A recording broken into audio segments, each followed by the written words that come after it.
Selamat malam Mbak Lia. Aduh, saya senang sekali bisa ketemu Mbak Lia. Saya mau bertanya-tanya tentang apa yang biasanya dikontenkan Mbak Lia. Ya, coba dong, kan kalau di relaksasi keberlimpahan di channel saya kan Mbak Lia belum memperkenalkan diri. Coba Mbak Lia itu tinggalnya sekarang di mana, kemudian statusnya apa, terus tiap harinya kerja apa, coba diceritakan. Oke, thank you Mbak Ratna untuk waktunya. Nama saya Lia Lestari, panggilannya biasanya Lia aja. Kalau saya profesinya, kebetulan saya seorang content creator. Dan selama ini, sementara saya WFH di Lombok. WFH di Lombok, nggak tahu mau sampai kapan. Dan sehari-hari aktivitas saya juga bikin konten, terus kemudian mungkin riset-riset, melakukan riset kecil-kecil gitu. Itu aja sih. Iya, baik. Terus ini nanti kita mau membicarakan tentang Mbak Lia kan juga mengalami spiritual awakening kan ya? Insya Allah ya. Iya. Untuk spiritual awakening ini tentunya pasti ada cerita yang berliku-liku kan. Tapi yang saya tanyakan ini, kira-kira kalau orang yang sudah mengalami spiritual awakening, terutama perempuan, itu apa ininya? Bukan ciri-cirinya sih ya, tanda-tanda yang signifikan banget kelihatan gitu. Kalau bagi perempuan itu seperti apa? Sebenarnya kalau tanda-tanda itu aku sudah pernah bahas di YouTubeku ya. Ada tanda-tanda 22 tanda kalau nggak salah yang aku bahas manusia mengalami spiritual awakening. Nah, itu tanda-tanda itu baik perempuan maupun laki-laki itu biasanya tanda-tandanya sama. Ada yang tanda-tandanya berurutan persis seperti yang saya kontenkan, ada juga yang mungkin loncat, mungkin tanda 1, 2 duluan, kemudian tanda 5 dia ngalami duluan, ada juga yang 1, 2, 3, 4, 5 itu berurutan. Nah, setiap orang paling serupa tapi tak samanya di situ. Cuma memang kalau spiritual awakening itu kan sebenarnya dia itu proses transformasi manusia ya Mbak ya.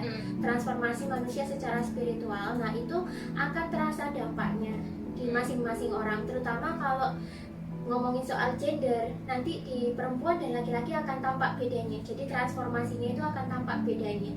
Yang pasti kita itu akan menjadi dewasa dengan lebih cepat. Itu dampak secara kedewasaan ya, secara sifat, secara psikologi ya kalau boleh bilang. Kalau secara spiritual kan banyak sekali gitu. Nah, dampak dari segi transformasi perempuan dan laki-laki itu juga biasanya berbeda gitu. Oke, saya pernah mendengar tentang Sigma Woman ya. Kapan hari saya membaca-baca itu, apakah juga termasuk dari dampak dari spiritual awakening bagi kaum perempuan? Sebenarnya penelitian tentang spiritual awakening ini belum ada penelitian ilmiahnya ya yang aku dapatkan. Mungkin ada di luar negeri yang jurnal-jurnal yang sudah membahas tentang ini. Tapi Mbak tadi nanya apakah Sigma Woman atau Sigma Female itu adalah dampak dari spiritual awakening ya. Kalau dari pengalaman aku sehari-hari, banyak sih yang aku lihat itu perempuan yang bertransformasi menjadi seorang Sigma. Banyak, tapi mungkin tidak semua. Karena kan kalau menurut psikologi ya, ada itu menurut pakar siapa saya lupa, manusia itu kan dibagi-bagi, ada alfa, beta, omega, delta. Nah, di luar ini itu kan kayak piramida gitu loh Mbak. Alfa itu yang paling atas ya kan, yang menduduki puncak puncak tipe manusia. Kemudian bawahnya ada beta. Beta ini biasanya dia ngikut alfa, jadi tangan kanannya alfa, jadi pesuruhnya alfa, jadi otaknya alfa. Terus habis itu bawahnya itu kan ada omega sama delta. Nah, kalau Sigma ini itu adalah di luar piramida tersebut, di luar piramida tipe-tipe manusia tersebut kan. Kenapa disebut Sigma? Karena dia bisa mencakup semuanya, dia bisa menjadi keempat-empatnya. Dan dia itu dia itu spesial gitu loh, karena dia bisa menjadi keempat-empatnya itu. Jadi kayak dia di luar, artinya dia di luar piramida, dikategorikan di luar piramida, dan belum tentu semua manusia bisa menjadi seperti seorang Sigma seperti itu. Oke. Gitu. Untuk ciri-cirinya seperti apa yang dikatakan perempuan itu berkarakter Sigma itu tadi? Nah, kalau kita ngomongin karakter, Sigma itu kan bisa memiliki 4 karakter itu sekaligus. Dia bisa jadi seorang alpha, dia bisa jadi seorang beta, omega, delta. Nah, bisa menjadinya itu kan tergantung dia bisa menyesuaikan. Tapi kalau mau bahas soal karakter Sigma, entah itu Sigma male atau laki-laki Sigma dengan Sigma female atau perempuan Sigma, itu kita lebih baik ngebahas yang alpha, beta, omega, delta dulu. Nah, itu karakteristik alpha. Alpha itu adalah tipe manusia itu yang dominan.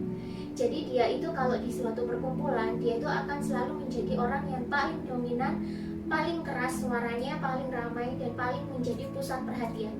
Jadi kalau dalam suatu komunitas atau suatu perkumpulan atau suatu society gitu kan, dia ada satu orang yang nampak sangat dominan, dia mengatur semuanya, dia menginisiasi, memberikan inisiatif, dan dia selalu menjadi pusat perhatian, banyak bicara, suaranya paling keras, paling menarik perhatian, itulah alpha.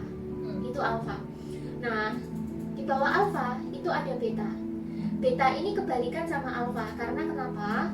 Kalau alpha itu kan cenderungnya itu ekstrovert banget. Kalau beta ini dia introvert. Jadi dia beta ini pendiam dan dia tidak bisa mendominasi masyarakat. Dia itu tipenya itu ngikut, biasanya ngikut alpha. Dia sukanya ngikut alpha, dan karena dia itu tipe pengamat gitu, dia biasanya kalau seorang alpha itu biasanya dia punya partner atau sahabat seorang beta yang menjadi tangan kanannya gitu. Jadi alpha ini kan tipe pelaksana, beta ini seperti pemikirnya gitu. Tapi beta ini dia tidak bisa berdiri sendiri.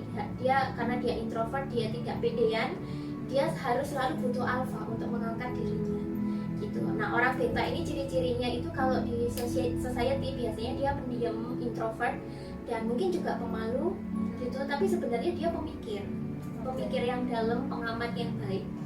Nah, sedangkan delta omega ini, omega dan delta ini adalah tipe orang yang berada di bawah piramid. Dua di bawah piramid itu di bawah piramid karena mereka tipe orang umum. Jadi mereka itu bukan mendominasi, dan mereka itu seperti kayak ya pekerjanya semesta gitu loh. Jadi mereka itu apa yang dipikirkan seorang alpha mereka yang mengerjakan gitu kan. Apa yang diperintahkan alpha mereka yang mengerjakan gitu. Nah, seorang sigma itu dia bisa menjadi alpha, beta, omega, delta sekaligus. Tinggal dia mengatur saja dia kapan jadi alpha, dia kapan jadi beta. Tapi seringkali orang itu mengira sigma sebagai alpha. Karena kenapa? Sigma itu punya jiwa kepemimpinan juga seperti seorang alpha. Jadi sigma itu bisa diandalkan. Alpha itu kan tipe orang yang pemimpin, dominan kan dia, sehingga dia itu dianggap bisa menjadi leader dimanapun. Sigma juga bisa menjadi seorang leader. Tapi sigma bedanya dengan alpha. Kalau alpha itu kan dia selalu harus jadi leader, selalu harus jadi dominan. Jadinya dia itu harus selalu mengatur orang, harus selalu menjadi pusat perhatian. Kalau sigma dia tidak, dia bisa memimpin, bisa, tapi dia juga tahu diri, tidak harus menjadi seorang dominan. Karena hidup itu kan tidak selamanya kita jadi pemimpin kan. Ada kalanya kita harus menjadi orang yang mengalah, supaya orang lain punya waktu untuk memimpin sesuai kapasitas mereka. Seorang sigma itu bisa melakukan itu, tapi mereka di satu sisi mereka itu bisa diandalkan. Jadi kriteria seorang sigma itu biasanya begini, Mbak.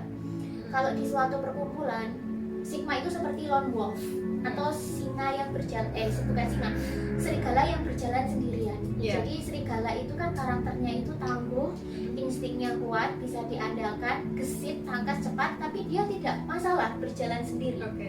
Nah, kalau alpha ini seperti harimau atau singa ya, yang selalu selalu harus ada pengikut, selalu harus ada pemimpin. Jadi kan kalau dibilang itu harimau itu kan raja hutan. Nah, alpha itu seperti harimau. Jadi di bawahnya harimau itu kan ada jerapah, ada rusa, ada apa, itu kan pengikutnya dia semua, harus nurut dia semua. Nah, sedangkan kalau sigma itu lone wolf gitu kan. Jadi dia tidak peduli dia punya follower atau tidak, tapi dia itu punya jiwa kepemimpinan dan dia tahu kapan menggunakan itu di saat yang tepat dan bisa diandalkan di dalam kondisi situasi yang genting atau yang kompleks atau yang ya bermasalah yang membutuhkan waktu cepat.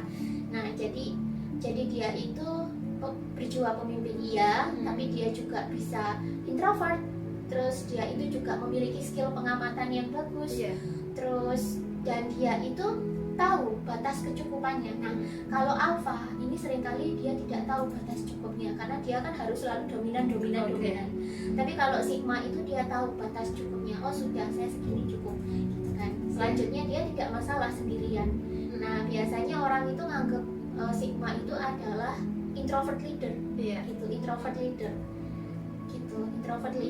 Terus dan mereka itu punya titik kecukupan dalam diri mereka.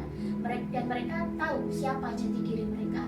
Iya, itu. Jadi kayaknya kalau yang sigma itu bisa fleksibel ya. Oh, Bisa ketika fleksibel. di komunitas ini, oh ini aku jadi apa, itu bisa lebih fleksibel dan tahu diri gitu kan ya. Nah, tahu diri dan bisa menempatkan diri. Iya. Seperti itu. Orang sigma Oke. seperti itu, tapi jauh dalam hatinya dia itu sangat kuat.